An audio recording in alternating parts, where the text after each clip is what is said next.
Welcome to Story Time. Yes.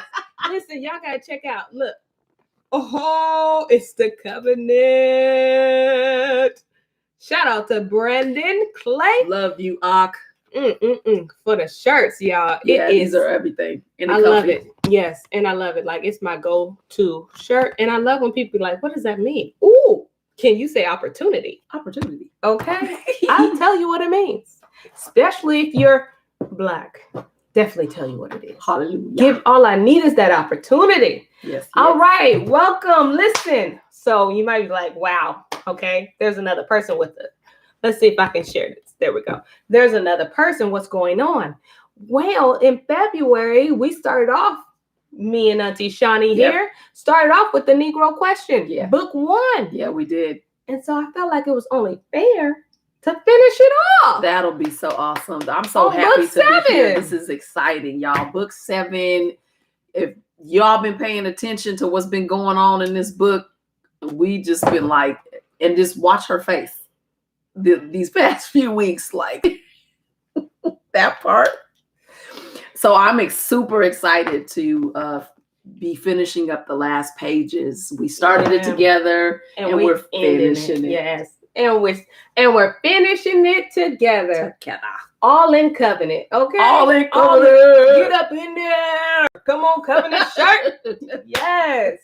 All right, so welcome. You want to introduce story time and tell the people what story time is? Well, you know, the Most High put this on Bonnie's heart. Story time is just about reading, uplifting content that speaks to our people, the Hebrews. And so glad that he put this on your heart and that you pressed. You like, for real.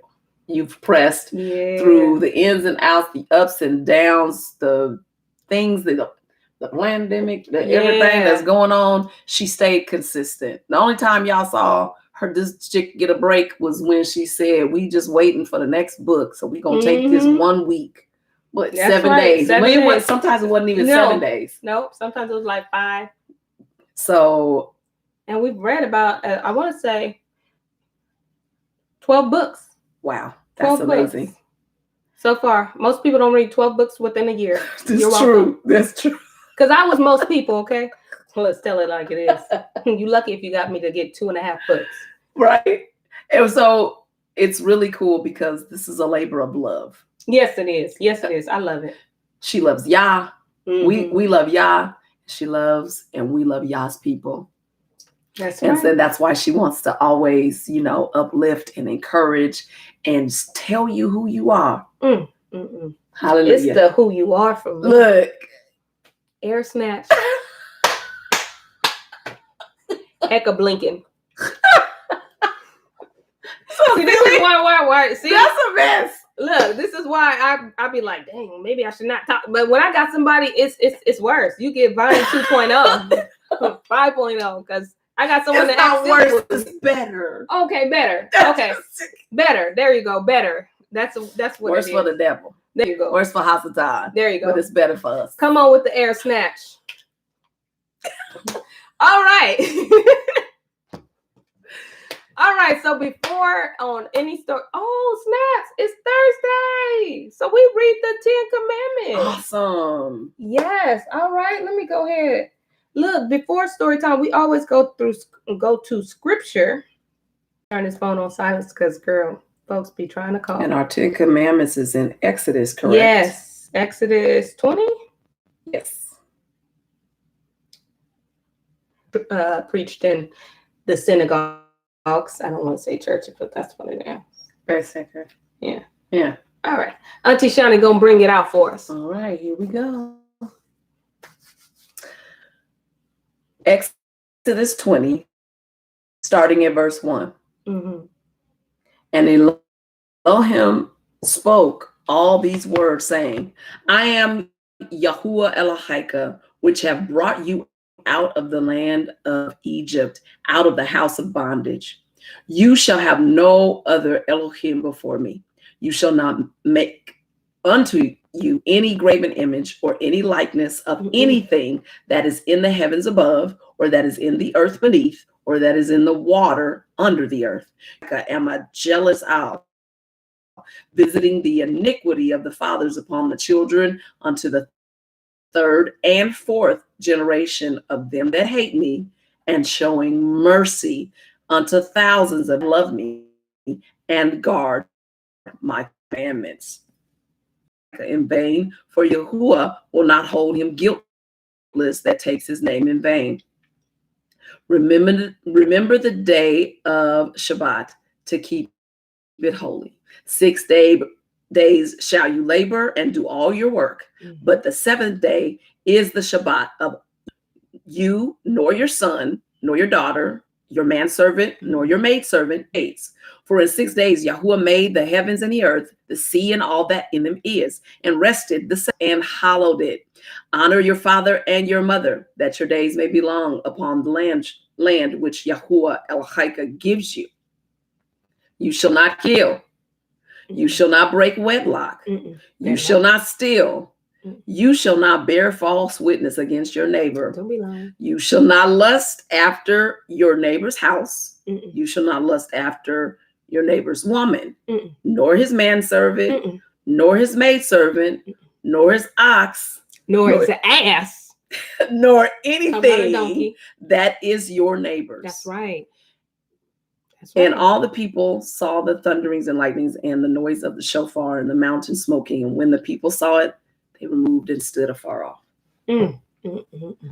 It's good. Good. Oh, taste and see. That's what I needed. That smack it, okay? Oh, taste and see. Yahuwah is good. Y'all be thinking I be playing when I be telling y'all that Yahuwah is good. He's good. Oh, yep. Go ahead. Let me see if that works. He's good. Okay. Oh, there we go. Perfect. There we go. All right. Awesome. That's what I wanted. That's what I wanted. Come on. Show the covenant, because this is the last time we're going to be reading, and then we're going to be taking a whole week off. Yeah. And then we're getting into something real special. Yes. Exciting. How many of y'all read the book, The Testament of Adam and Eve? I haven't. Listen, I'm looking forward to it because I've heard some amazing things. I can't wait for the pettiness. Okay. It's pettiness in Adam and Eve. And listen, they are our people. Okay. The animals too. 2, the Negro Question, Book 7. Woo! Wait! This man be coming.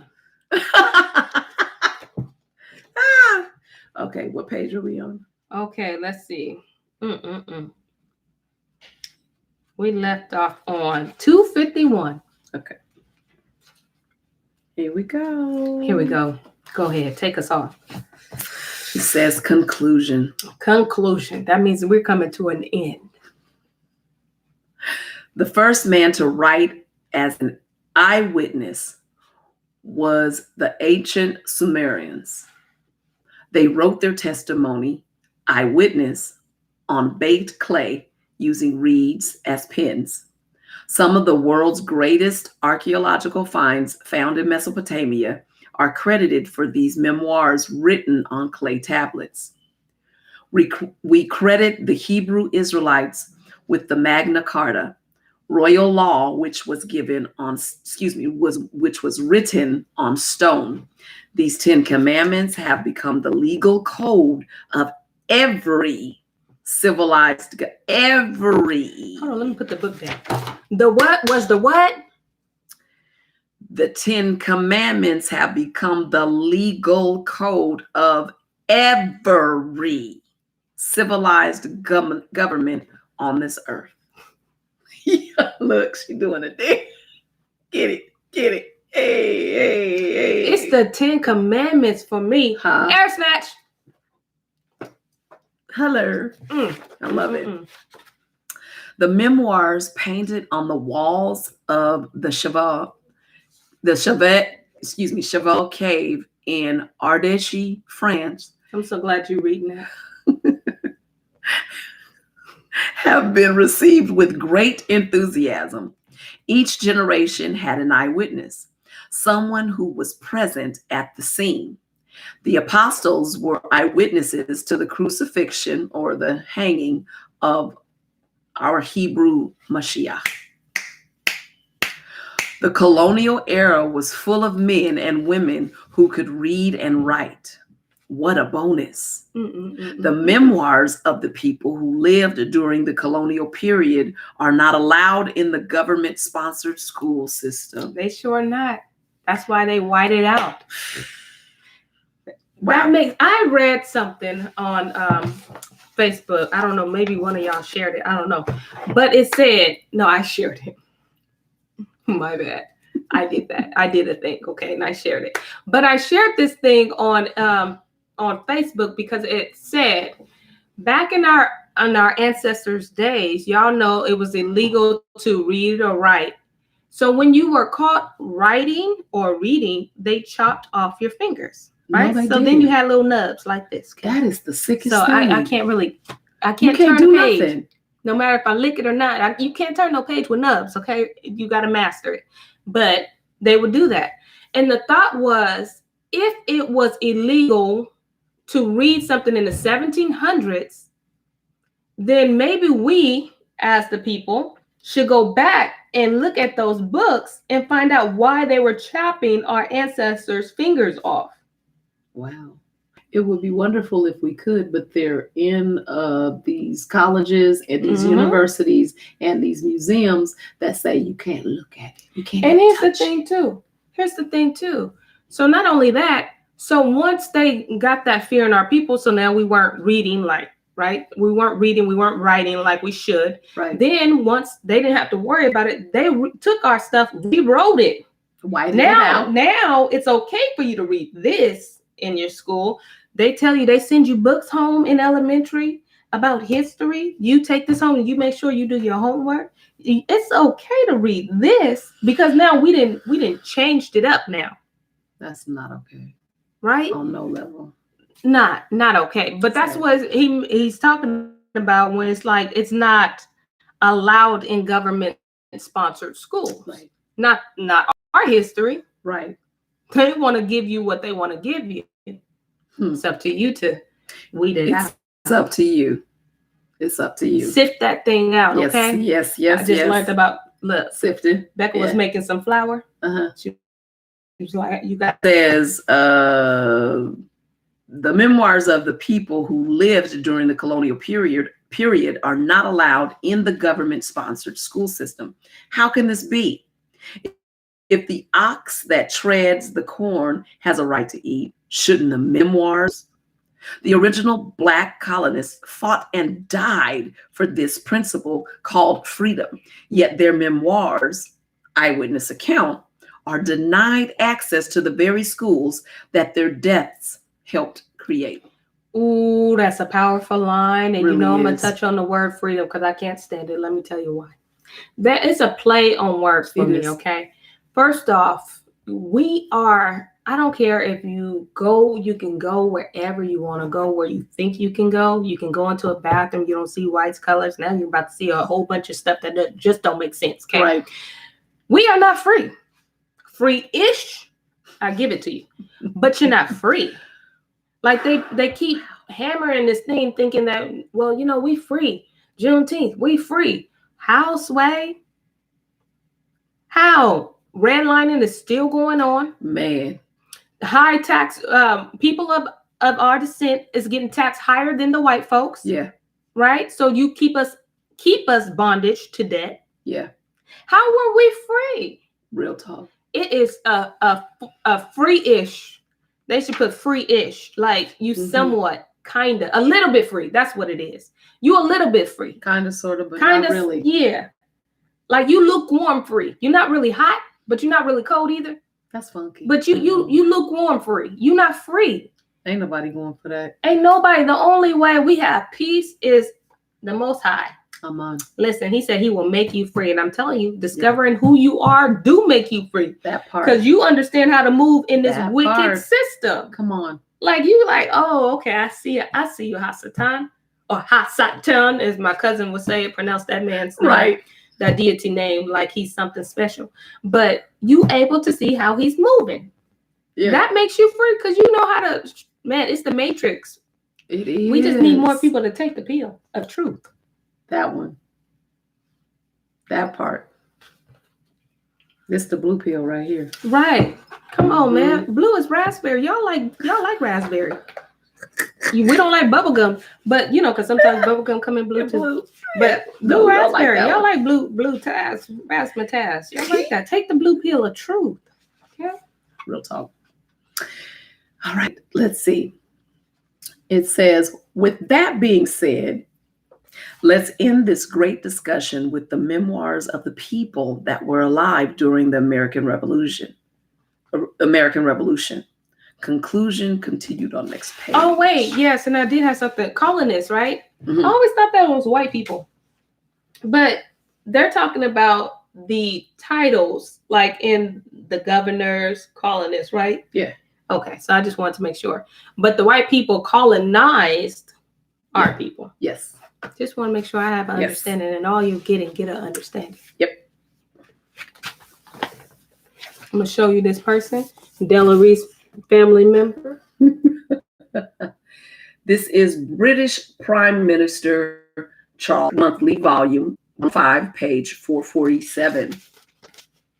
Charles's fox is a short, fat, and gross man with a swarthy complexion and dark. If I'm dead and gone, please don't describe me that way. Not as Don't gross. Don't describe my worst attributes. I could have been fat, gross on just that day you met me. Like, right. Don't put it in my memoir. Don't remember that stuff about me. Though I want y'all to remember the best of edges. I don't care if you don't see them. If you describe me, describe the best. Okay, she had. Okay, don't do that. Describe the best. I can't. Of me. I'm not. I'm trying to care. I'm just saying. Oh my gosh, I'm just saying. Bonnie is off the hook. Okay, Memoirs of General Keppel. The Edinburgh Review, volumes 143, 144, page 235. And it's in quotations. A greater man than Robert Adair lives in Lord Albemarle's recollections. It must have been in the summer of 1806, when he was about 7 years old, that his father took him to see Mr. Fox. In many respects, his personal appearance differed little from the many pictures and prints of him. His face had lost its swarthy appearance, which in the caricatures of that day obtained him the name nigger. That's what it says. That's what it says. I got to read what it say, y'all. That's what it says. End quote. Wow. But I bet you if you pulled up a picture, I'm just nosy and I just want to know. Just want to see. If you pulled up a picture of Charles Fox, listen, UPS, ain't nobody bothering you right now. If you pulled up a picture of Charles Fox, I want to know, will they show us a white image? Do tell.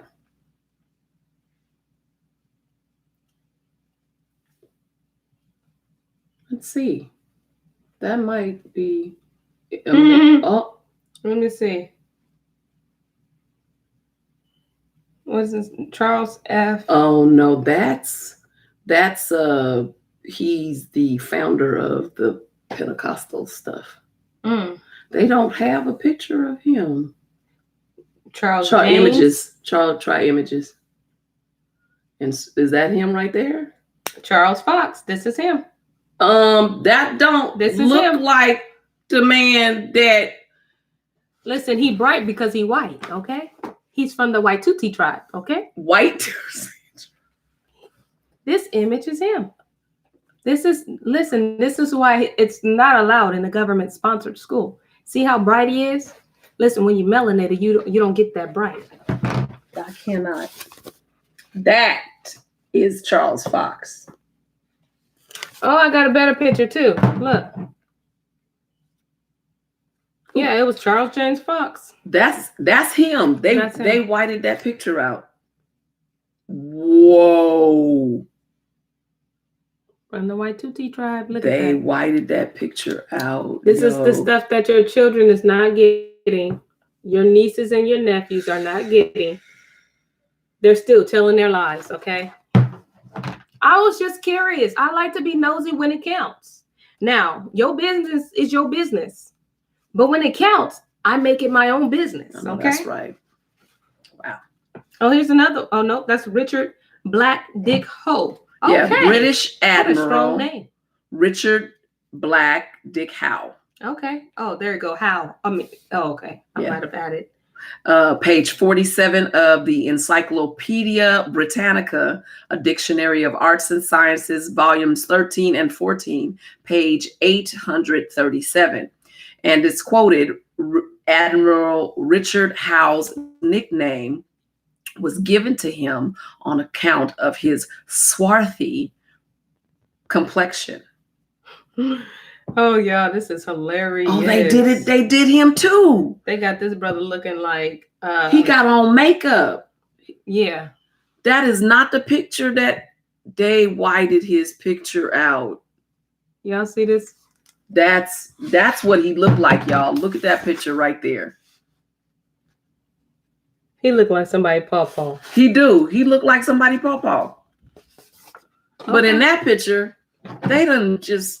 They made a cross between what's on our dollar bills and what they thought he should look like. So he looked like a Washington somebody. That is wild. Yep. Mm-hmm. All right, here it is. Commander-in-Chief William Howe, author John S. Pancake, University of Alabama Press. And it's quoted, the tall, swarthy Howe brothers. These were brothers. Richard Black and William. William Howe. Let's see if they're going to show William Howe. Let's see. I tell you, these people been lying for centuries. Just lying spirit. Where does lying? And I'm putting two and two together. This is his nickname. Yeah. Uh-huh. They tripping. Uh-huh. We got to be the nerve to be white. Okay. Why would you name a... Thank you. Why would you name a white man Black Dick? And it shows in a white person, on the picture of his name. Why? Listen, I'm not trying to be funny, but if you want us to believe it, just drop the whole color. Just say Dick. Okay, Richard, we get it. Exactly. But why would you go and show a white face and then say his nickname was Black Dick? Who walking around calling a white man Black Dick? Hey, Black Dick. That would confuse a lot of people. Nobody. Ain't nobody doing that. The lies they tell, okay? Here is William Howe. And again, another lie. Yeah. Look at that picture, y'all. It's so... I don't know if you can see that really good. Transparent. Very transparent, okay? Crazy. Right. We weren't supposed to find out. That's right. Yeah. That is ridiculous. And then, look. That's supposed to be him. What I just showed you. Just don't make sense, okay? No, don't make no sense. White man, in quotation mark, it has his nickname. Wow. A whole white man, William Black Dick Howe. I don't see. Y'all got messy with it. Ain't nobody gonna question it. They didn't think nobody gonna see. You just gotta make it make sense to me. That's all. If you're gonna be sloppy with it, then okay. They haven't had to make sense of nothing for centuries because we were comatose. Yeah, we were comatose. So yeah, I get we it. were. We was knocked out. We was in coma.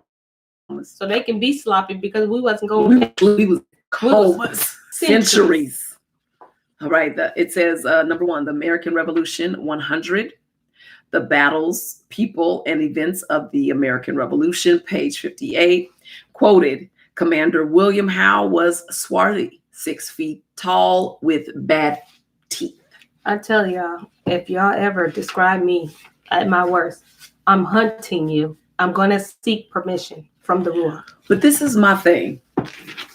Okay, British Prime Minister Charles Fox, they said fat and gross. That's how you know. And then this is how you know they Black people, okay? Because they always try to tell the worst of us. And then Chief William Howe, he had bad teeth, but these men did great exploits, and they were men of renown. They were intelligent. They was moving and shaking, so much so that these people were shaking in their boots because of these people. And because you hate that's how me, you know they Hebrew people. somebody got bad teeth and somebody is gross. What happens when someone dies in the industry today? I don't care if they're still there, because everybody. Look, some of our people are still in the industry, just like some of our people are still in the church. Right. The call is still there. Yeah. Come out of her, my people. But when our people, even though they serve that industry, right? When they die, no matter how many great movies they make, no matter how many hits they make, what do? They tear up. They do. They start tearing they just start telling the world the worst of them. Yep. And we see it now. Like, it's petty. You talking about people's teeth. That's the word. Petty. You talking about how gross he was, but him being gross didn't stop him from doing what he was doing, okay? Neither did them bad teeth. Exactly. All right, here we go. British aide de camp Lord Rawdon with Washington at Valley Forge by Walter Bertram Foster, page 237. Yeah, that's for real. British aide de camp Lord Rawdon, and it's quoted, Lord Rawdon, that swarthy, haughty nobleman, both hated and feared by all that came in contact with him, was quartered to Peter Reeve's house. I'm looking him up. I just want to see what kind of lies they're going to tell us. Oh, yeah. What? What in the world? Yeah, this is hilarious to me. That picture is not... Because they gave this man a nose job. They gave him a chin job on Google. Listen, they did things. Oh, this man don't even... I wish y'all can see this stuff. Look at that. Look at that, y'all. That's Lord Rawdon versus Lord Rawdon. Will the real Lord Rawdon please stand up? Whew. This is what they teaching your children, your nieces, your neighbors, your anybody that's going to school. That's what they seeing. Yep. In fact, they're not even seeing him. They don't even bring them up. Okay. No, they don't. They can't, because then people start. Well, why? Listen, when I start teaching these kids, we're gonna be taking lessons. Good job. From the Negro Question. Hallelujah. It's gonna be in one of them periods. Okay. That's good. All right. British General Banastre Tarleton. Washington and his country being Irving's Life of Washington being abridged, page 381, and it's quoted. This bold dragon, General Banastre Tarleton, so noted in Southern warfare, was about 26 years of age, was of a swarthy complexion with small black piercing eyes. General. He's a general. I'm going to just be nosy on purpose. Just let me mind my business. Banastre Tarleton. Oh my goodness. It's like they put makeup on these men. Like they took one of those, you remember this that don't matter. Cartoon, not that cartoon, but this television show back in the day, I'm gonna date myself, where they took this big makeup pad and they said makeup, and they had the person smack the person in the face with it, and it turned their whole face white. That's what it looked like they did. Listen, only thing I'm a credit for is when I wasn't saved, I used to do this pose, okay? Y'all see the pose? When you used to go to 24-hour photo and you can get pictures. She's right. That's why everybody did this pose. Everybody, okay? That's the only thing. But this image does not match. Yeah, see? Okay, thank you. This image does not match the description that was just read. At all. Can you read that description? This bold dragon, General Banastre Tarleton, so noted in Southern warfare, was about 26 years of age. Show that picture. Was of a swarthy complexion with small black piercing eyes. Where's swarthy? I mean, his boots are swarthy. Yeah, that's about it. I mean, it's the pose for me. That face is white as a pancake. Absolutely. Can we get a little melanin? Can we get a little I'm just melanin? asking. All right, King Louis, you know numbers. 16. I think that's 16. Thank you. I appreciate it. She know the numbers. I'll be trying. King Louis XVI, France. King's body location, Abbey of Saint Denis, French National Museum of Monuments. And it's quoted, King Louis XVI skin was so black that it looked like ink. Oh my gosh, look at this, y'all. Okay, look, I can't make this stuff up. I just can't. This is what your kids are. Bro. They definitely threw some powder on him. Bro, like, let me see if I can get this out. Look. Who? I cannot, but I'm trying to can. Are you a ballerina or not? Like, if it's us, we not third position. We not right. Like I remember. What's up with the demasculation of our men? What's up with that? That's all these pictures. I'm noticing that they got him. They got our men. These poses. Bro. This is what, listen, y'all, this is crazy. Look, this is what your kids are about to learn in school. What does it say? Untyping? Cancel. This is what your kids is about to learn. Mm-mm. Y'all see this, man? Mm-mm. You ain't no Hebrew standing like that. Wow. It says Memoirs of Thomas Jefferson, 60,000 Frenchmen of all color. People of all color. Uh-huh. Because when you white, you ain't got no, you don't have no melanin. You don't have no colors. Yeah, you ain't got no color. There's no other colors. So of all colors, there's got to be some color. Mm-hmm. It's quote, end quote. The King of France came to Paris, leaving the Queen in consternation for his return. Omitting the less important figures of the procession, I will only observe that the King's carriage was in the center, on each side of its stages general, in 2 ranks afoot. At their head, the Marquis de Lafayette as commander-in-chief. On horseback, and bourgeoisie guards before and behind.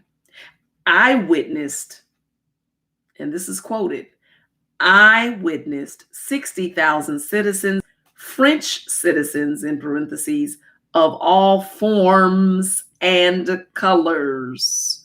This is the Memoirs of Thomas Jefferson, France. Yeah, look how they trying to play Marquise. Bro, look how they trying to play Marquise. Oh my God.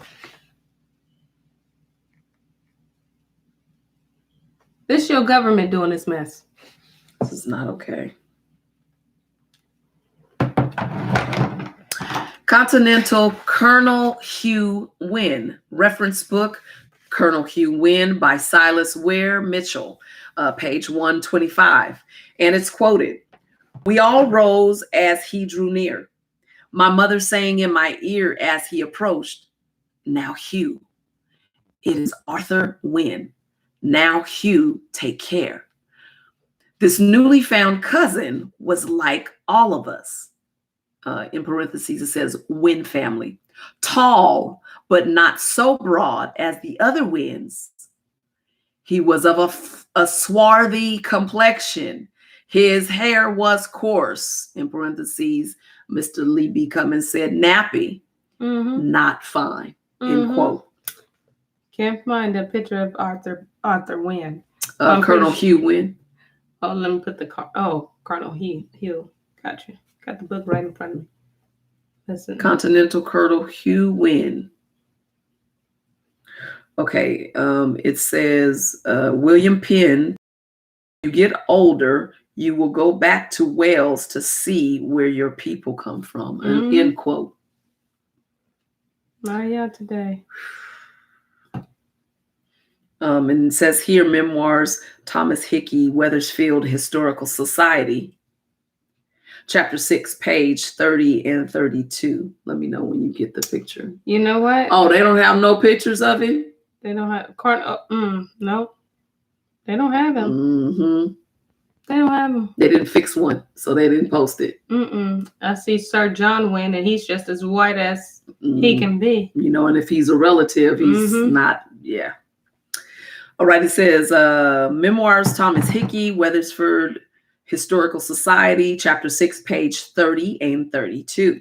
And it's quoted, Thomas Hickey has been described as a dark-complexioned man of 5'6", well set, an Irishman, and hitherto a deserter from the British Army. End quote. This is who they want you to believe Thomas Hickey is.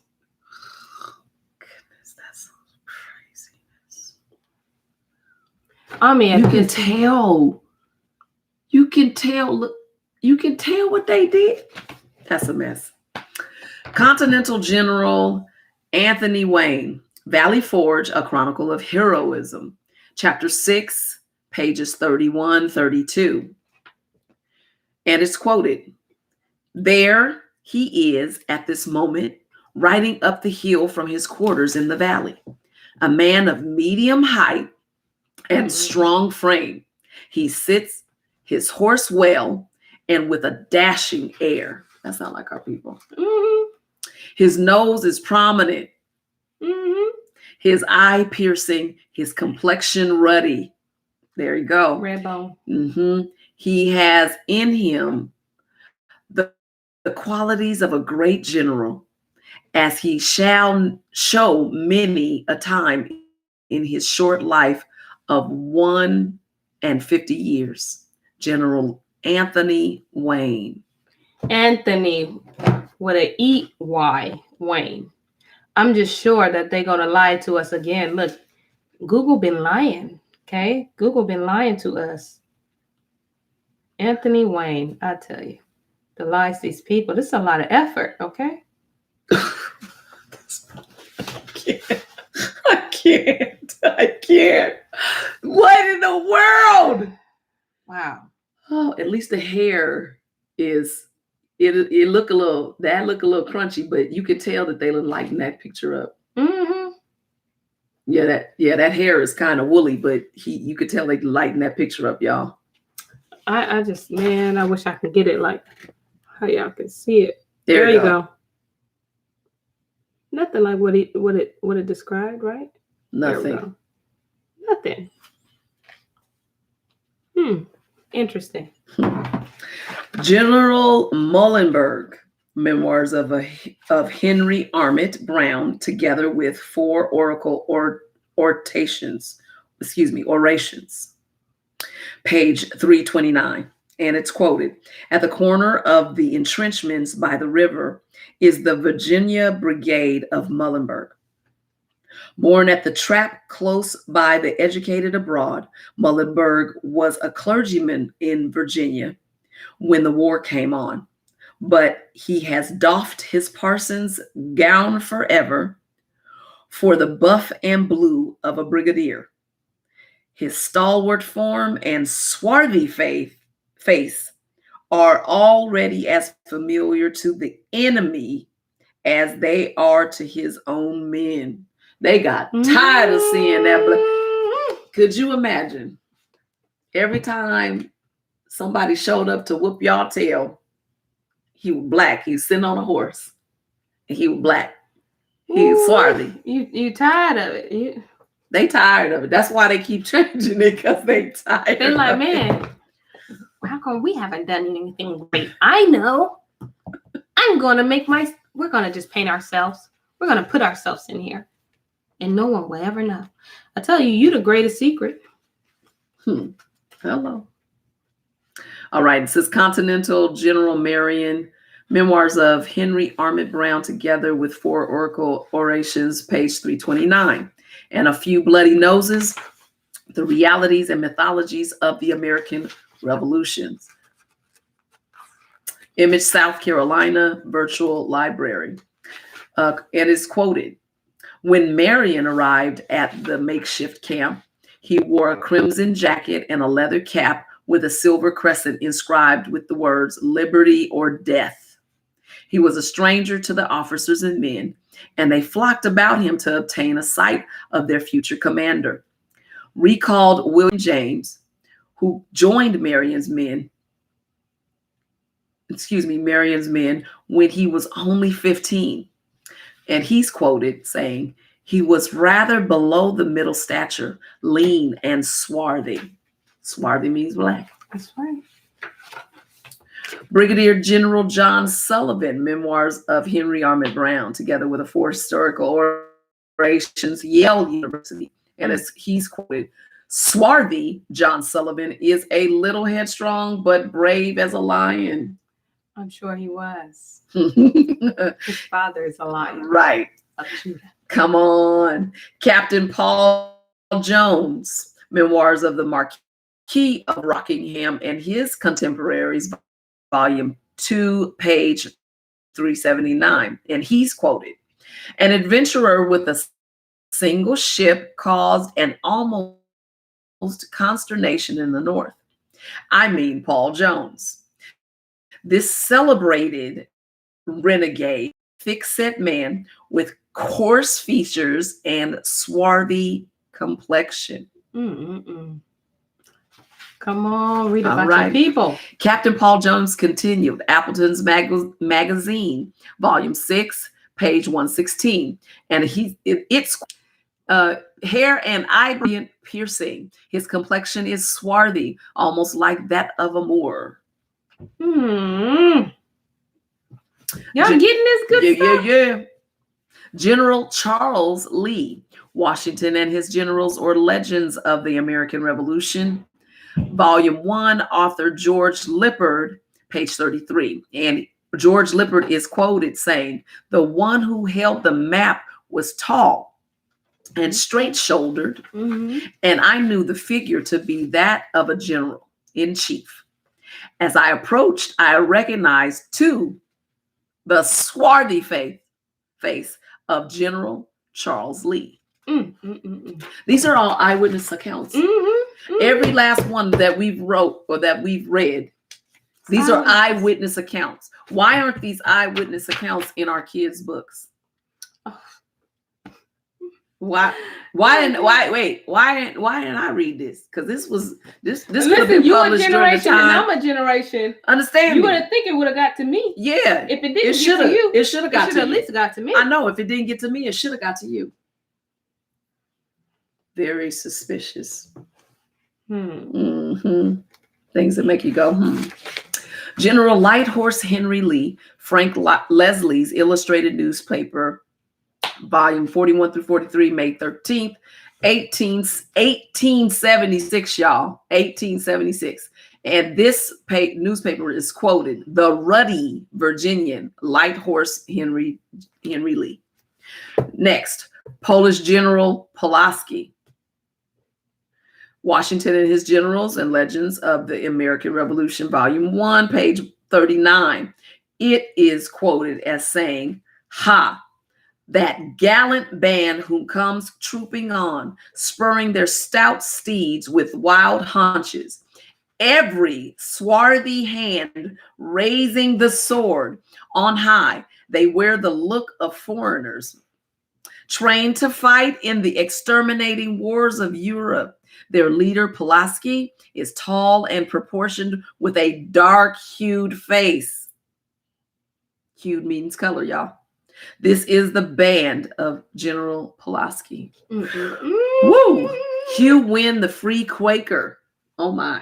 And he was white on Google as well. 460 page 463 is quoted saying, General Washington had the blue eyes and ruddy skin. Washington has blue eyes and ruddy skin. Ruddy. What you ain't Ruddy. You ain't listen. Oh my. Benedict Arnold, Hugh Wynn, the Free Quaker, page 385. And it is quoted saying, Major Arnold is a dark man and yet ruddy with a large nose. This is some good stuff. Woohoo! President Henry Lawrence, Boston Magazine, A Free Black Man's Encounter with Liberty, page 21, is quoted saying this about President Henry Lawrence. Nothing better exemplifies the intimate connection between the slave trade and the rise of Charlestown's gentry than the career of Henry Lawrence. Elkanah Watson, a young American merchant who met Henry Lawrence in France in 1782, remembered him as a pleasant and facetious gentleman of swarthy complexion, medium size, and slender form. Come on with this last page. President Henry Lawrence of Congress, Crazy. Men and Times of the Revolution, or Memoirs of Elkanah Watson, pages 138, 139. Lee Cummings went through. Listen, you can't. This can't just just you just Google it. Yeah, you You can't. can't. He didn't went through some stuff to find the stuff that he put in this book. Absolutely. He getting this stuff from the libraries. Yeah. You know, you wouldn't have thought to go to Yale University to look up this stuff. He's doing what what Pastor Keith Wilkins is doing with Chasing Our History. Yep. He's doing that with this I'm book, telling you. with his research. Wow. I'm telling you, Bless you, seek, man. you shall find. Bless you, man. Bless you. All right. It says here that the Men and Times of the Revolution, or Memoirs of Elkanah Watson, is quoted saying, Mr. Lawrence, Henry Lawrence, was formerly president of Congress and was appointed ambassador to Holland. He was a citizen of South Carolina, a man of great wealth and position. He had a swarthy complexion, medium size, and slender form. End quote. I was set off with Mr. Lorne, who was in my vicinity. Robert Salvi's collection of letters. In the letter, it says the skin and hair color and names in letter 24. Southey offers the idea that the complexions and hair colors of English people show their favorite myths about their origins of themselves cannot be. If Celts had fair hair and eyes, and he put this in big capitals, in all caps, where does all this dark hair, dark eyes, and swarthy skin come from? Question mark. And with that, that was it. He dropped the mic and walked away. Woo! questions. How the original people look like me and her, you. Right.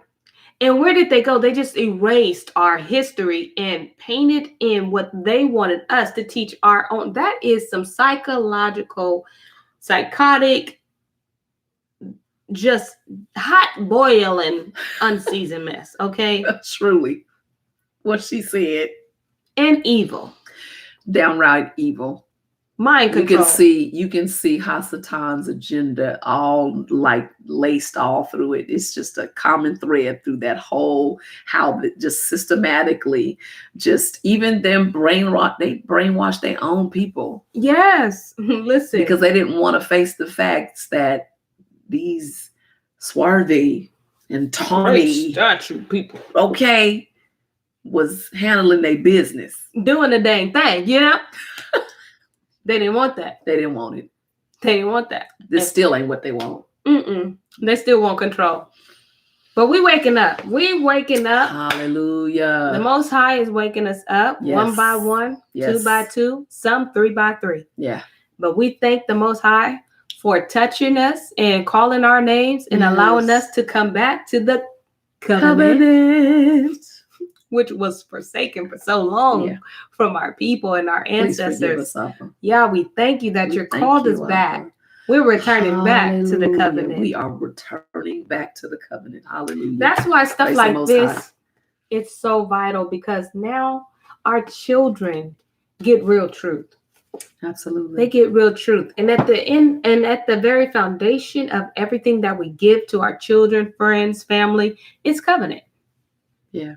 It's covenant. Yeah. So good. This was really good. And I'm glad that I was in on it. Yes. I'm glad that you was able to finish it off with us. Yes. Yes. So with that being said, we're going to have none other than Auntie Shawnee here to say a few closing words, because you're not going to see our faces until a week. Okay? That's it. A week. We get a whole week off. We Yes. done read 12 books. Wow. That's major. Okay? And you guys have eyewitnesses, and witness my pronunciation has gotten better. It has. Yay, Bonnie! So proud of you. Woo-wee. Listen, I'm a better writer because I read, okay? True that. I know grammar because I can read it. I see where these commas and periods and exclamations are placed. Come on, y'all. Repetition is key. Listen, that's because he was taking us through it like over and over again. You was looking like if you don't keep word again. Like, listen, come on, sir. Why you gotta keep putting this word in your Why? But you know what? He was helping me. He was challenging me. Absolutely. And challenge don't feel good, but it's for the good. But it's good for you. That's right. So with that being said, my mouth is closed and her mouth is open to say a few words, because listen, they don't see no more. They're not going to hear no more about the Negro question. Well, you know what? We're just really grateful that story time, he allowed it to be. Yeah. And I'm so excited about continuing yet some more. It's more. Man. Like she says, but wait, there's more. Even though they place grocery outlets in the hood, but hey, we like your theme song, and we like low prices. We know how to shop. You stretch our dollar. Don't worry about it. It's true. But wait, there's more. Go ahead. So we're just grateful that we can get on this platform with this kind of rich content. It is included. Storytime is all inclusive. That's right. It's not just for us. It is for everyone. It's for the black, the white, the red, and the brown, the purple, and yellow. And even if you look like this color, it's for you too. It's the orange. It's for the orange too. I'm really grateful that what's read is truth, but it's not bashing anybody. Mm-mm. We don't, even as we commentary, there's no lie in what we're saying, and there's no pettiness. There's no getting at anybody. No. And that's what blesses me. But yeah. But most I'd be like, don't say that. Don't say that. But he's still working. He is, because sometimes I be feeling a level of pettiness. Yeah, she's it's gonna be all right. It's gonna be all right. But but we love you all, and we want you guys to share this. We want to get to the place where we have more followers, not for like any kind of ratings or any kind of monetary, kind of gain or anything, but it's to get the truth out. So, those people that the Most High puts on your heart to share this with, share it with them. That's right. And we're just really glad that you guys came. Thanks everybody for coming. I don't know, was that your talk prayer? That was because you gotta close out. Oh, I gotta close out and pray. Okay, here we go. Oh, praise, hallelujah, for you are the greatest. You are the blessing. We are so grateful that you have blessed us with you. We thank you for this day. We thank you for story time. We thank you for these 7 books that have opened our eyes and blown our minds since February of 2021. We are just so grateful for them. And y'all, just lead us and guide us, Abba Yah. Thank you for all the people that got online and were able to be a part of Storytime tonight. I ask you to bless and touch their lives and their families, cover them and keep them healthy and safe. And I just thank you and praise you for beautiful Lavon Gillette, and thank you for this labor of love on her heart. I ask you to bless her exceeding abundantly above all that she could possibly ask or think. Yes, and we just love you and bless you and praise you. In Yahweh Shah's name, I pray. And we all say, Amen. Woo! Hallelujah. Listen, all right. Abram said, what y'all reading next? Okay, so that's from the best part of me. Okay, so what we're reading next is. Go ahead. Let me see. Bam. Okay. Oh, sorry. That was it. Oh no! Look, are you serious? Look, I said bam and it said off. Okay, I love it. I cannot believe I did that. I love it. No, because they didn't see. They did see it. Did they see it? I think they did see it. Let's see. They're gonna be like, what just happened? Let's see. I'm cracking up. I can't believe no, Bonnie. I can't believe I did that. Oh, we're back. I can't. Okay, we're back. Oh, listen, that was a plot twist. You didn't see that coming. You didn't see that coming. But we are reading the book of Adam and Eve. Listen. The Testament of, it's the book of Adam and Eve. Let me tell y'all, this book, it's gonna be fire. It's fire, okay? Listen, it's a story. It's gonna be a whole story time. You hear me? Yeah. You gonna learn some things. I'm gonna learn some things. You gonna learn some things. We in this. Give me a 7-day break though, and then we coming. We be coming. Okay, we're gonna be coming. All right. With that being said, shalom. Shalom, family. We love you. Bye. Peace. I thought I closed it. Oh no. Okay. Maybe we can start. Do it again. Okay. Shalom. Bye. No, it didn't do it. I don't think it wants us to go. Oh, there you go. There you go. That was